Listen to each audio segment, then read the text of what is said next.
हरा चारा वर्ष भर उपलब्ध नहीं करवा पाते हैं। इसी बात को ध्यान में रखते हुए आज हम हरे चारे को लंबे समय तक संरक्षित रखने की साइलेज विधि के बारे में जानकारी लाए हैं। तो क्या है ये साइलेज और आप इसे अपने पशुओं के आहार में किस प्रकार से प्रयोग में लाए, आइए जानते हैं कृषि अधिकारी डॉक्टर मनीष कुमार से।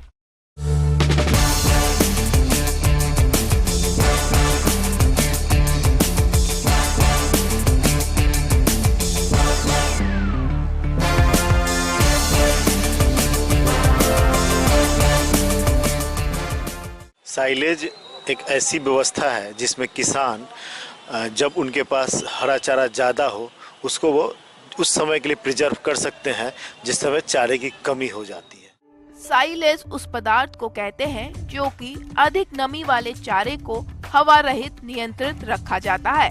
साइलेज बनाने के लिए गड्ढे की आवश्यकता होती है जिसे साइलो कहते हैं। जब हरे चारे को हवा की अनुपस्थिति में इकट्ठा किया जाता है तो लैक्टिक अम्ल पैदा होता है। यह हरे चारे को अधिक समय तक सुरक्षित रखने में सहायक होता है।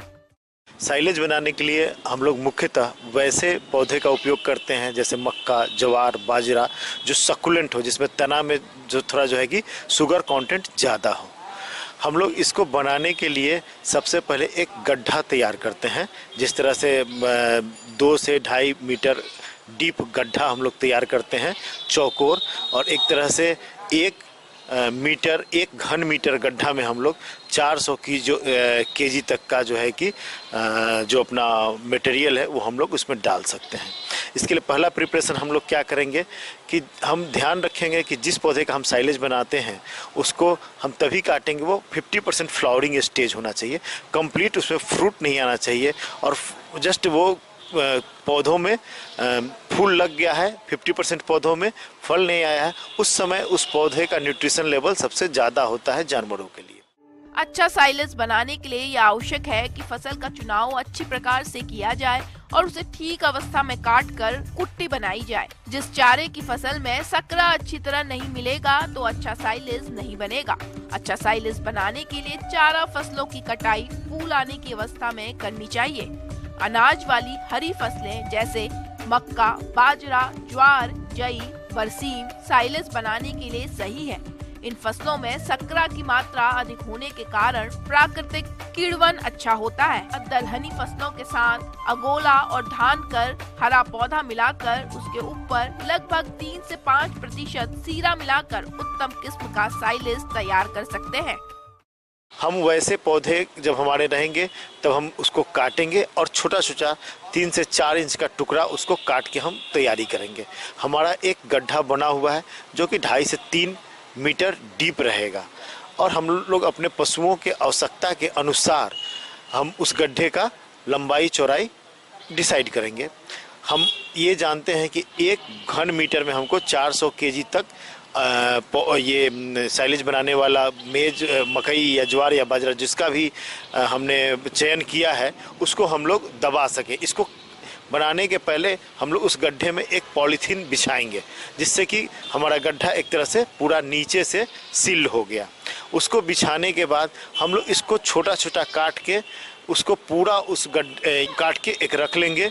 उसमें 0.5% हम लोग नमक और 1% यूरिया मिला देंगे अच्छी तरह से, जितना हमारा क्वांटिटी रहेगा उस हिसाब से कैलकुलेट करके।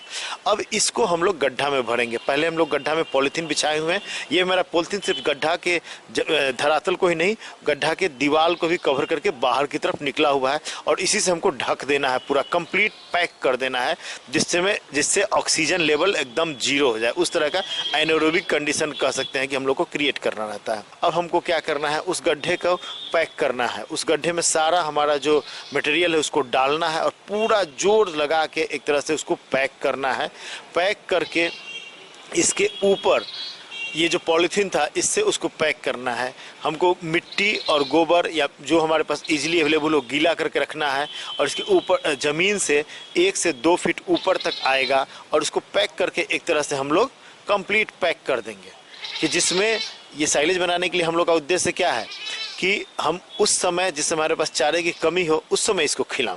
तो इसको खिलाने के लिए जो है कि हम लोग चाहेंगे इसका न्यूट्रिटिव वैल्यू, इसमें जो पोषक तत्व उसको मेंटेन रखें, और उसके लिए हम लोग चाहते हैं कि उसमें लैक्टिक एसिड प्रोड्यूसिंग बैक्टीरिया जो है कि कम मात्रा बढ़े। चूँकि आप समझ रहे हैं कि लैक्टिक एसिड प्रोड्यूसिंग बैक्टीरिया है, तो माहौल जब एनारोबिक हो जाएगा तो ये बैक्टीरिया का ग्रोथ ज़्यादा होगा और साइलेज एसिडिक होता है। इसका पीएच जो है कि 4% के आसपास होता है।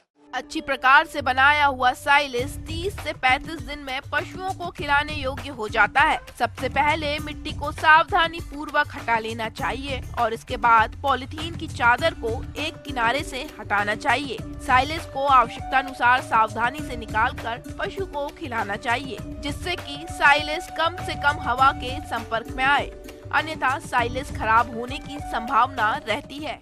उतना पोषक तत्व तो नहीं होता जो कि फ्रेश कटिंग घास में हो, लेकिन ये ऑलमोस्ट हम लोग का उद्देश्य रहता है कि ज़्यादा से ज़्यादा पोषक तत्वों को संरक्षित करके जानवरों को जिस समय ये घास की कमी हो जाती है उस समय इनको दिया जा सके।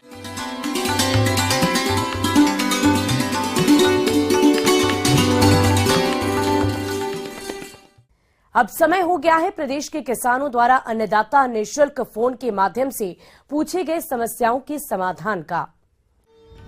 आज की अन्नदाता हेल्पलाइन में हमने जिस प्रश्न को शामिल किया है उसे पूछा है गांव कोनका, जिला रांची के सुंदरलाल ने।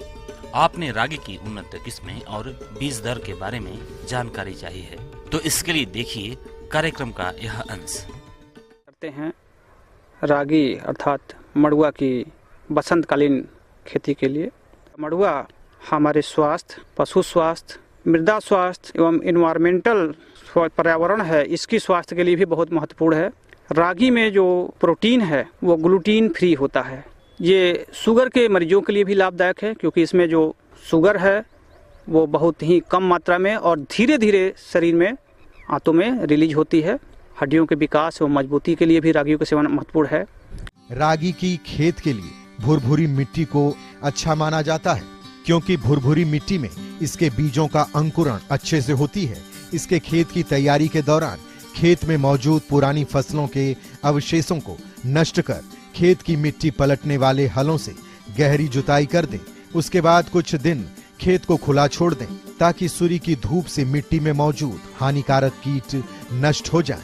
खेत को खुला छोड़ने के बाद खेत में जैविक खाद के रूप में पुरानी गोबर की खाद को डालकर उन्हें अच्छे से मिट्टी में मिला दें। खाद को मिट्टी में मिलाने के लिए खेत की कल्टीवेटर के माध्यम से 2 से 3 तिरछई जुताई कर दें। तो अब हम बात करते हैं रागी की उत्पादन तकनीक का। बसंतकालीन रागी के लिए हाई टेम्परेचर के प्रति रेजिस्टेंट प्रजातियां हैं, उन्हीं प्रजातियों का चुनाव करें। तो इसमें बाकुला, दूसरी महत्वपूर्ण प्रजाति है GPU 67, GPU 28 एवं GPU 42। ये प्रजाति भी 115 से 120 दिन में पककर तैयार होती है। RAU 8, ये 120 से 125 दिन में पककर तैयार होती है और ये भी करीब 22 से 25 कुंटल तक उत्पादन क्षमता दे देती है। बीज का चुनाव मृदा की किस्म के आधार पर करें। जहां तक संभव हो प्रमाणित बीज का प्रयोग करें। यदि किसान स्वयं का बीज उपयोग में लाता है तो बुआई पूर्व बीज साफ करके फफूंदनाशक दवा थीरम 3 ग्राम से प्रति किलोग्राम बीज को उपचारित करें। रागी की सीधी बुआई अथवा रोपा पद्धति से बुआई की जाती। तो सीधी बुआई के लिए किसान भाइयों 10 से 12 किलोग्राम बीज दर पर्याप्त होता है, जबकि ट्रांसप्लांटिंग के लिए जो नर्सरी डालेंगे वो 2.5 किलोग्राम बीज प्रति हेक्टेयर रोपाई के लिए पर्याप्त हो जाता है। और कोशिश करते हैं बीज को पहले पानी में 12 घंटे तक भिगो लेते हैं।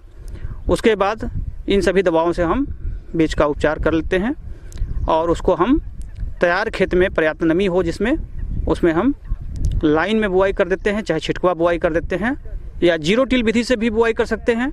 अगर खेत में नमी नहीं है, पिछली फसल कट चुकी है और आपका खेत खाली है, बीज की सूखी बुआई कर सकते हैं और बुआई करने के बाद हल्का सा इरिगेशन कर देंगे तो उसमें 5-6 पत्तियों का